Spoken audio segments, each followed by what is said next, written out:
Editorial, Korea Times. What Yoon's speech missed. Time to assess if nation learned from past. President 윤석열 spoke about how and why South Korea and Japan needed to work together at this critical juncture, but his speech didn't reveal much about the lessons the nation should learn from its traumatic past. In a speech to mark the 105th anniversary of the March post-independence movement, Yoon stopped short of criticizing Japan directly for the historic animosity that for decades has pitted the two nations against each other, even after Korea was liberated from Japan's colonial rules in 1945. Next year will mark the 60th anniversary of the establishment of diplomatic relations between South Korea and Japan.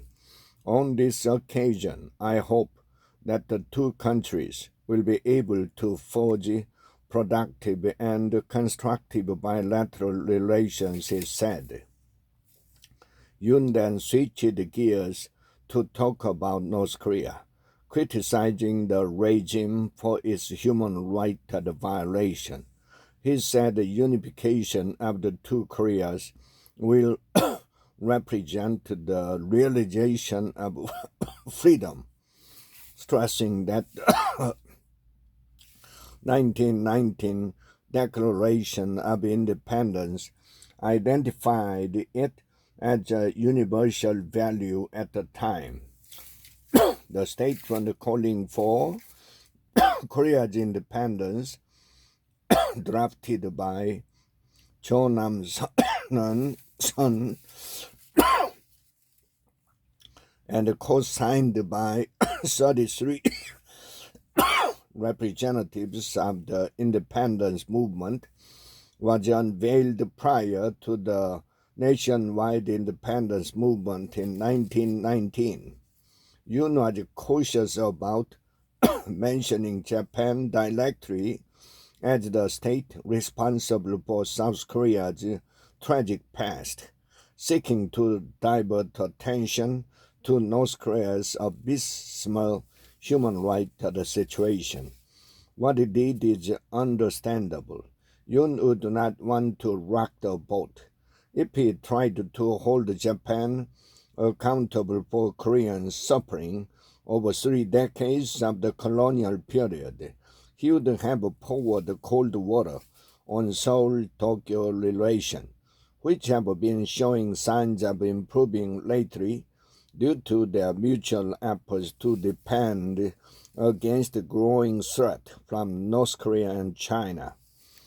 South Korea would have nothing to gain should its ties with Japan turn sour again at this critical juncture. It could pay a price on the security front because of the grave geopolitical circumstances. Tensions are escalating in East Asia, which some pundits have likened to a new Cold War-like standoff between two blocs, each consisting of 3 nations. One is a coalition of democratic countries, namely the United States, South Korea, and Japan, and the other is the autocratic partnership forged among China, Russia, and North Korea. If Seoul-Tokyo ties are held back again due to dispute over historical issues, that will do a disservice to their trilateral partnership with the U.S. This kind of thinking seems to have played out when Yoon was determined to tone down on Japan and sharpen his criticism on North Korea instead. His approach makes sense. However, there are still things that South Korea and its people need to keep in mind when they commemorate the 105th anniversary of the peaceful, nonviolent independence movement that inspired several other nonviolent independence protests in other countries. Instead of blaming others, South Korea needed to learn from its past through introspection. It needed to figure out what went wrong with the nation when its fate was in peril and annexed by Japan. Based on this, the nation should confront itself by asking why that happened, and what lessons it should learn from its tragic past. History repeats itself. If not fully prepared, the nation can face a situation similar to what it had experienced in the early 1900s again. History is a dialogue between the past and the present, as British historian E.H. Carr asserted in his 1961 book, What is History? Regarding Korea's colonial experiences, the question the country needed to ask now is obvious.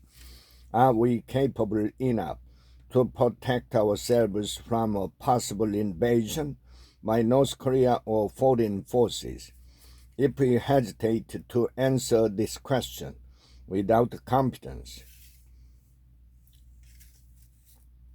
it's obvious that we are not yet there. If that is the case, it means that we didn't learn properly from the past. What Yoon's speech missed. Time to assess if nation learned from past.